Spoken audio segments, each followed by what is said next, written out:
watching and listening to the Satellite Trampoline 3 podcast with your hosts, Rich Clinton, Thom Tessandori, and Andy Maikin. Join us as we discuss anything but politics. Save me. I don't think I can save myself. Help me. Okay. Okay, so we'll try again with the Satellite Trampoline 3 podcast. Today, first question of the day is, let me try and remember what it was. Yeah. Favorite or best concert you ever went to? That's what I think we start with tonight, or this morning, whatever it is, somewhere else. Both. It's both. wherever Uncle Frank's listening to this. Yeah, so who wants to go for Tom? I believe you have a best concert or show. I did. And as part of these rules, can it include shows that I've performed at? I mean, it is sort of a smacks of self-aggrandizement, but I don't see why not. We're all here. We're all friends. When you first said that, it actually was 1993, and it was Galactic Cowboys opening for King's X in Portland. Fuck. Wow. And it was amazing. And all the harmonies were spot on. And it was for the after Gretchen, whatever the record is after Gretchen. It was that. It wasn't Dogman, was it? No. It was the Baby on the Cover one. Communion album. Yeah. The King's X, because it's cool to call your album the name of your band, just in case people just don't know. Yeah. Especially your fourth album. Well, so we didn't really have internet, so I was all like, wow, he's really taller in person, but oh my God, that hammer, dude, that bass, and the moment he would play those, because it was the 12-string bass that he played, and it was just like bananas. There was these Mesa Boogie speakers just vibrating in the background, and we got as close to the stage as we could because we were young and stupid. But it was awesome show. Yeah. And I had only heard Galactic Cowboys, and then I had bought their record, and then they opened. They were just did not disappoint at all. And we got to meet Monty Colvin in the parking lot and all kinds of stuff. It was really great. So that was a very fun show, fun memory of the show. And I've never seen King's X. A couple of times I got the chance to and life got in the way. But everyone I've ever met who's a musician has seen them. It's top 5 shows of all time. Amazing. Yeah, I'd like to have been next to that 12-string bass, I must admit. What's his name from Pearl Jam? Yeah, Jeff Ament. Jeff Ament, yeah. It's just that piano quality to that bass, absolutely incredible, especially when it's a bit of filth on it as well. And oh my God, that just the low end, but the clarity of those notes is outrageous. I imagine it would be live. It's funny too, because you've got, I can only think of 3 people that use that style of bass: Jeff Ament and Doug Pinnick, and then oddly enough, Tom Peterson of Cheap Trick. Yeah.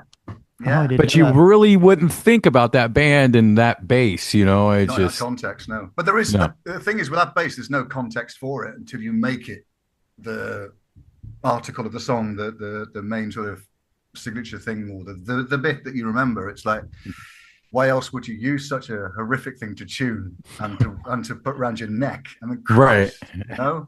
Oh, it's literally a middle school girlfriend. It's so much maintenance. I mean, it's Tom's been waiting for that. You can tell it's well practiced. I've thought of this and I'm using it. That's nice. It's in my back pocket. That was perfect. I mean, it's slightly abusey, but there we are. Yeah, I'll go with that. Man. What about you, Rich? It's funny because I have quite a few. I could say I probably have 5, but there's one that transcended everything, and I wasn't expecting this. And this is only a few years ago. So there's this acoustic group called the Punch Brothers. I don't know if you're familiar with them or not. No. And they're led by a brilliant mandolinist named Chris Thiele.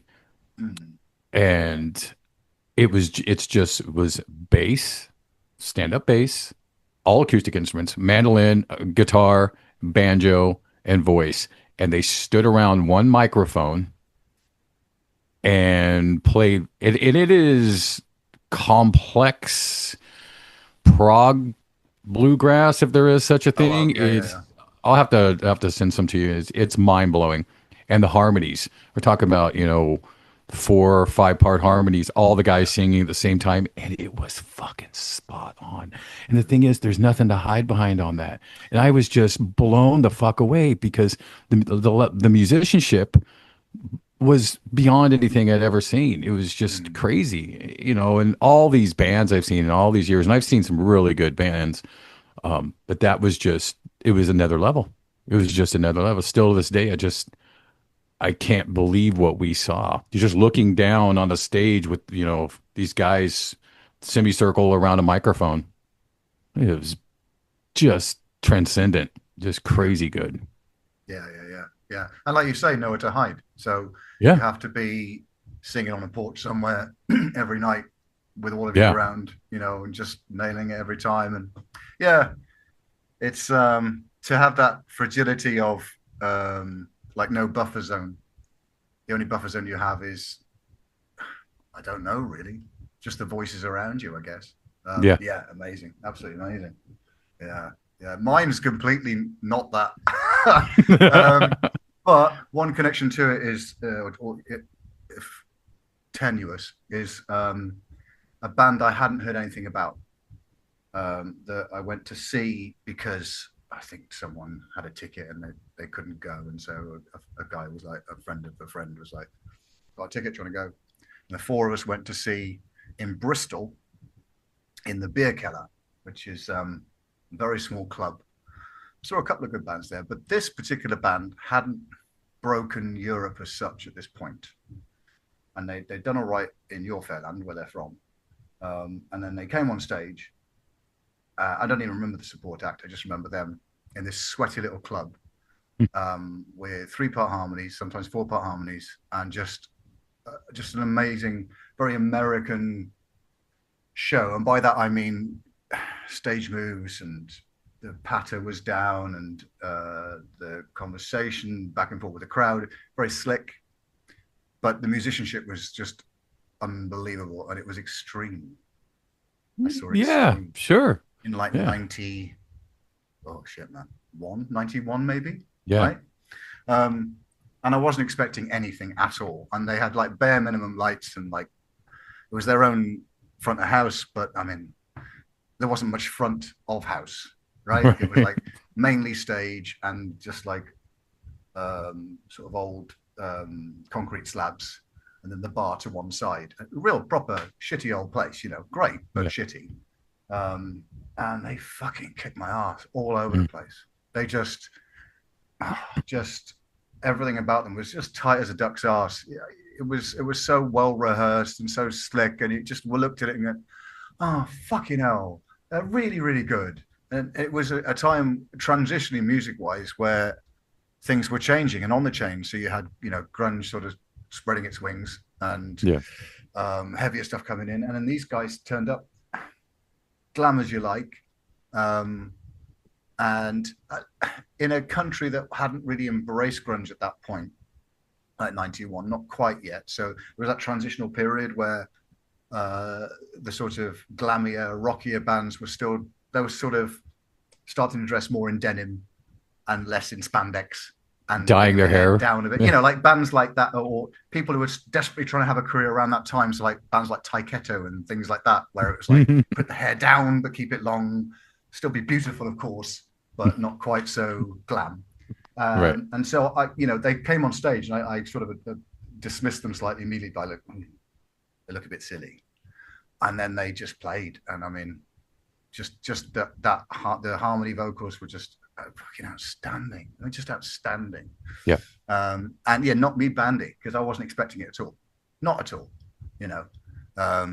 If I'd gone to see a band at that time, it was because I knew they were good and they were a band I liked. I very rarely got to see a band I wasn't sure about, and they were that.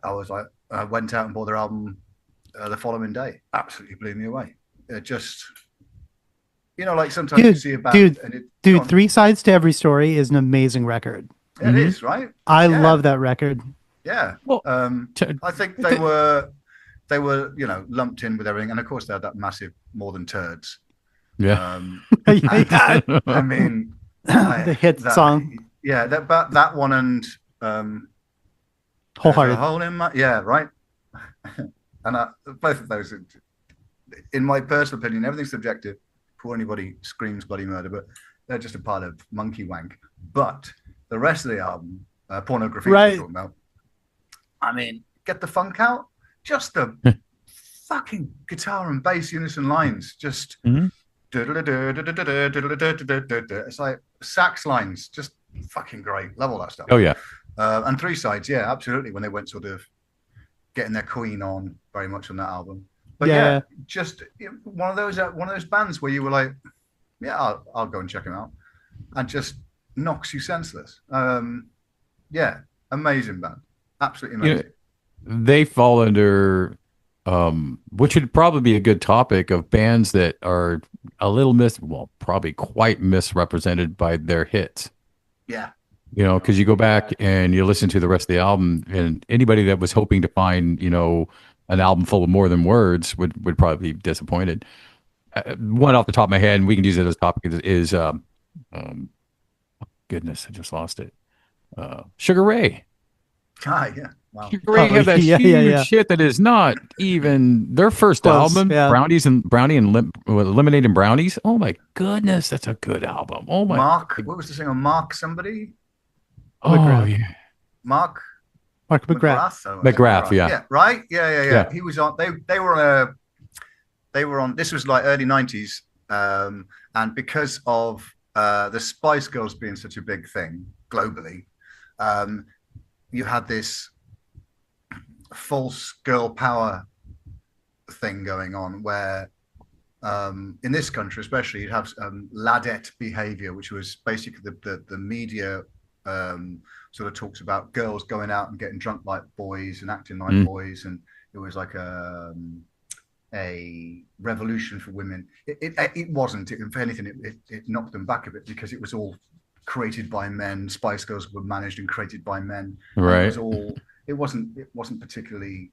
It wasn't Equality Street. Let's put it that way. But obviously the women that have been inspired by the Spice Girls and stuff, absolutely now, it's a completely different thing. But back then it was just a way of making money. However, you'd have the media would promote this sort of ladette behavior and have, I guess, boyish behavior, laddish behavior from girls. And so they had this TV show where there was a DJ called Sarah Cox. She was on. There was a couple of others. And anyway, Sugar Ray played. And it was all kind of about like alternative and indie bands and that sort of stuff. And they had Sugar Ray on. And because it was kind of like girl power and it was all promoting equality and stuff. And then they came on and the singer from Sugar Ray, they sang the song and then he dropped his trousers and lit his pubes on fire. And that was their big statement. Okay. What do you think they were trying to say? Hygiene can be an issue on the road. I'm not quite sure. Look out for I'm sure they lit up quickly. Fucking went. That was it. I mean, we've all done it on live TV, Oh yeah. When are you not going to do it? That's when I do it, and my nails. Right. You know what I mean? Where am I going? I'm on the BBC in a minute. Oh, bring me clippers. Yeah. Right. Literally. I mean, did he think before? I'm going to. He couldn't have told the rest of the band. He could have gone, listen, guys, I got this. Got a great idea. Like, on the flam and push, I'm going to drop them and right, and they went up. I mean, the smell must have been just dreadful.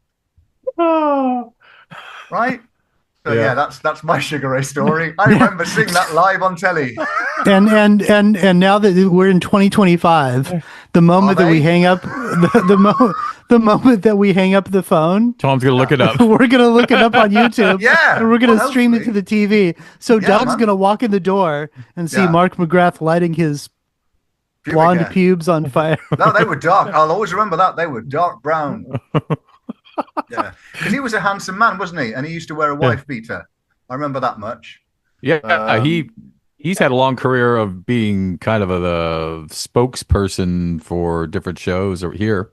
Oh wow. He was on, I think, Entertainment Tonight or something. He just became a TV host. Mhm. In fact, I don't know if Sugar Ray is even a band anymore. I mean, who knows?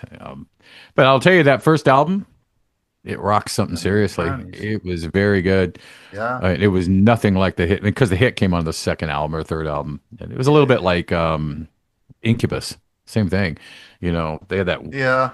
one pretty big album, but you go back to Science, and that's a great album. So Yeah. I've got the best of Incubi, and yeah, I was like, oh, I remember this band; they were great. And I listened to like 3 or 4 numbers, thought, yeah, they were really good. And then I thought, oh, you can see the genius of like that period of time where it was all a little bit funky and a little bit big trousered and Tool-esque and Chili Peppers a bit in there, and that kind of. There was just that you could see, you could in those songs, I could hear a bit of Henry's Child. I could hear that just that moment in time. There was something in the genetic code of it all. Yeah. But yeah, some of those songs are absolutely fantastic. That's funny you say that because we got a random, unsolicited request from the fella who did Incubus's first record to come to Cleveland and record with him. Hello, Cleveland. Yeah. And we had spun it for 7 Second Circle because we had just did an interview with some German magazine or something like that. Nice. It's funny. We're and we there's were on, Tinder. yeah. Yeah, surprise. Yeah, nice. Yeah, sorry, Tom. No, I don't remember his name, but I probably should. That's terrible. I bring up the story and then I don't have an end to it. Imagine that.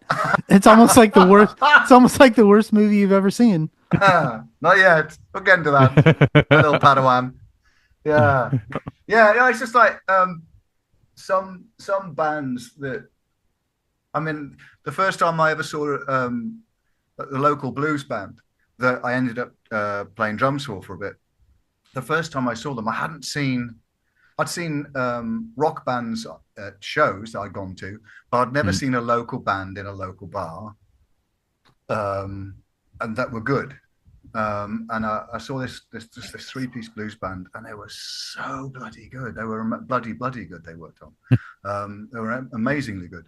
And it's like that. It's that shock to the system when you hear something you weren't expecting that moves you. Right. That's rhythmically or emotionally or whatever. It just it hits you. And yeah, it's just fascinating, isn't it? I mean, imagine, I'd love to have seen King's X at that time as well. God, I bet they were. Yeah. I mean, I think I've still seen King's X more than any other band. Really? Yeah. And every time they've never disappointed. They're always, I mean, and Doug is such an engaging person. He really is a genuine dude. Mm-hmm. I've had a chance to have a little, chat with him a couple of times because he'll just come out and talk. If you're just standing there and you'll just, I one time I saw him with Mike Bell, our singer in the Tax Tips on Fire. I saw King's X at the Roseland Bar and Grill, which is in Portland. And the first band was playing, and I'm just standing there next to Mike, and I turn, and to the right is Doug Pinnick. And I look up at him, and he looks at me. He smiles because he's a tall, skinny dude, man. Mm-hmm. And he looks at me, he smiles like, "Hey, how's it going?" And he's like, "They're pretty good, aren't they?" And he just started talking about the band that was opening for him. And he's just that guy. Every time I've seen him, he's always that guy. You never see him off, man. He's just a good dude. Yeah, and he's like, how old is he now? Like 73. He's in his 70s. Yeah, right? Yeah. Yeah, I even like that thing that he did with Ray Luzier and George Lynch. That thing that they did. I really enjoyed that. Yeah. I mean, the only thing that let that down, I thought, was just that they had such a naff production. It was just, why have that good drummer and make it sound like a fucking record, like a Easy Drummer 3 or something, He has this drummer. Right. I was really looking forward, and I don't think they ever finished the album, but he had a project with Jeff Ament. Mm-hmm. And No, they did a record. It's called Three Fishes. oh, that's what. Yeah, Oh, and wow. that was interesting. That dude works, man. He is on everything. He's guesting here, guesting there. But I mean, who else is Doug Pinnick? You know? That's it. I mean, it's weird, isn't it? Who have you got playing bass? Doug. Yeah, but you've got Doug singing, right? Yeah. You know what I mean? Right. That voice is just ridiculous. And it's just getting, it's like Dave Lee Roth said about when they got that whole Van Halen thing back together for a bit. And he said, my voice is now like an old truck on 4 flat tires going up a rough road. Hey, at least he was honest, right? Right. And just like Doug's voice has just become more almost a caricature of himself, but it's so recognizable and so warm and fat. It's wonderful. I mean, when I first heard Dogman, I thought, oh, that's how you do Drop D properly. Yeah. You know, It's got that Brendan O'Brien production that's just smacks you directly in the face from the moment the first chord hits. Yeah. For want of a better expression, this is dry as a cock. It really is. It's up front. It's oh yeah. Yeah, it dries a nun's chuff. It's properly right in front of your face. And I love that album. I love the harmonies on it. What a great band. An absolutely great band. Yeah. They fall into the category of a musician's band because I have not met a musician that doesn't like King's X. Well, even if it's not their style of music, they give a nod to it, you know, because I mean, I got Dogman because Adrian gave me a copy of Dogman. Yeah. It was like, you must listen to this band. You know, like when we met the guys from Alice in Chains, that's all they were talking about as a frame of reference. Everyone was talking about King's X. Right. And, you know, when did you see King's X? It was like, fucking hell. Yeah. I mean, what I've missed. Oh yeah, absolutely. I'm still going. And you know, the thing is, they don't really put out clunker albums. There are some that shine better than others, but because they know their lane and they stay in their lane. They know what they're good at. You know, it's the same thing. You know, people can dog AC/DC till they're blue in the face, but it's the same thing. They don't go out of their lane. They know their lane and they do what they do and they know how to do that best. Yeah. And, you know, Ty's guitar playing, the vocal, it's a three-piece, the three-part harmonies, just everything could be said about it. And they never brought anybody else in. You know, it's always been just the three guys. No. And you've got an unusual guitar player. Yes. I watched an interview with Ty Tabor about that sort of country picking stuff that he did when he was coming up. It wasn't sort of electric guitar. It was more sort of playing on the porch kind of stuff. And then went to electric guitar. And so that you can see and hear not necessarily why he sounds like that now, but just that amalgamation of styles and what he likes to hear is different to other guitar players. And also, you know, a guy who'd be like, I don't care if it's a solid state amp or a tube amp or whatever. It's just here and tone's tone, man. You know, yeah, very underrated, I think. Oh, 100%. The whole band, 100%. You know, I mean, just not having, and then you go back, man. I will go back and I will start from the beginning and go through again. And they had such a strong first album. My God, that first album, Out of the Silent Planet. Yeah. Man, far, far away at the very end when it just it modulates and it goes up even higher. Chills every time. Thinking about it right now, it gives me chills. It's just there's a melancholy, and I think that's the thing I like about it. There's a melancholy with a lot of the music, also. You know, like Goldilocks. You know, very much so. And you could argue that they could be a part of our sophomore is stronger second. Sophomore record is stronger than the first because Gretchen. Oh my God, dude! Yeah, that's a big grown-up album. Over My Head. I mean, yeah.